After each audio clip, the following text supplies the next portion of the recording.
Hey there, it's me, Matthew. Welcome back. I'm glad you're here. Last time, we talked about the disciples and Jesus in the Garden of Gethsemane. Gethsemane? It's still a tough word for me to say. We learned that Jesus was going to do whatever God had asked him to. And we learned that Jesus was arrested, and the disciples all ran away in fear, leaving Jesus alone with his captors. Today, we're going to be talking about Jesus' death and resurrection. It's a pretty tough story, but it's a very important one. So let's get started. Bible story time. Bible story time. This is it, the moment God had been waiting for, the rescue plan to save us from our sins. That promise made long ago about the head of the serpent being crushed, but the heel of the man being bruised. Jesus was coming to take the punishment for our sins so that we could have a relationship with God and life with God forever. But in order for this to happen, Jesus had to die. And that's what we're talking about today. And it's a heavy topic, but I think it's important for us to talk about. So we should probably get started. Last we left off, Jesus was alone with the people who arrested him, and they immediately took him to the Jewish leaders and high priests, who were there to interrogate him. They were trying to figure out if they could find anyone who had anything against him, or find anybody who knew if he had done anything wrong, but they couldn't find a single thing that he had ever done wrong. The high priest, angry at not finding anything, stood up and asked Jesus, "Are you the Christ, the Son of God?" And Jesus said, "I am."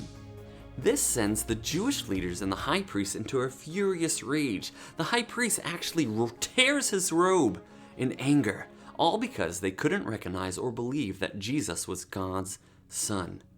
They were so wrapped up in themselves that they were blinded to the truth about Jesus, that he's God's Son. They start to yell things like, "Who do you think you are to call yourself God? And any man who claims to be God must be put to death." Then the high priest spits and slaps Jesus. But they knew they couldn't execute anyone without official approval, so they took Jesus to the Roman governor Pilate. The Jewish leaders stirred up the crowd and pressured Pilate to put Jesus to death. The crowd started to yell, "Crucify him! Crucify him!" And Pilate feared that there was going to be a riot, so he handed Jesus over to the Roman soldiers to be crucified. Crucifixion was the cruelest and most humiliating way to die.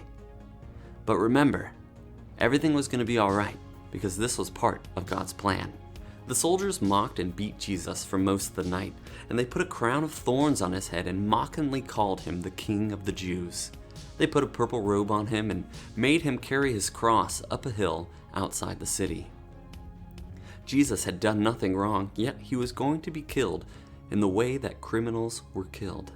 They nailed him to the cross. Jesus, grasping for breath, said, "My Father, forgive them, for they do not understand what they're doing."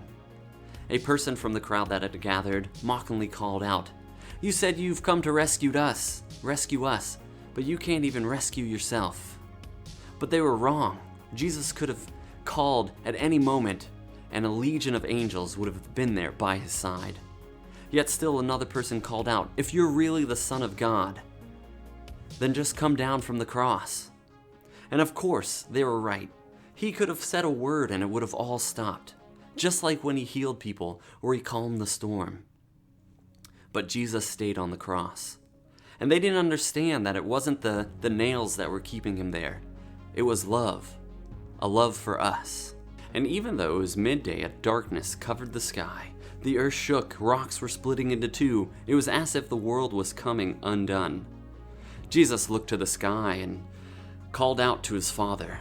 But for the first time, his Father didn't answer. The full weight of God's fierce anger towards sin was coming down on his Son instead of his people. It was the only way for God to defeat sin and not destroy his children whose hearts were filled with sin. Jesus lets out one last shout, "It is finished. My Father, I give you my life." He breathes his last breath, then dies. Late Friday afternoon, Jesus' body was taken off the cross and his body was wrapped and put into a tomb. A large stone was rolled in front of the tomb, as well as 2 Roman soldiers were posted outside so that nothing would happen to his body. Early Sunday morning, 3 days later, the women who followed Jesus came to tend to his body. But to their amazement, as they approached the tomb, they saw that the large stone was rolled away, and the 2 guards were nowhere to be seen. Looking around, bewildered, 2 angels appeared to them and said, "Why are you looking surprised? You are looking for Jesus, but he is not here. He has been raised from the dead." The women were excited, and some of them went to tell the disciples, while others went to check the tomb. And sure enough, they did not find Jesus' body in there. He had risen. A final thought for us today. Isn't it pretty awesome how much Jesus loves us? His willingness to die on the cross and taking the punishment for our sins, which is death, and then beating death by coming back to life 3 days later? I think it's pretty amazing. I also think it's pretty encouraging to know that God loves us so much that he sent his only son to die on the cross for our sins. And I think it's so amazing that you should go tell someone about it this week. And until next time, I'll see you later. Bye!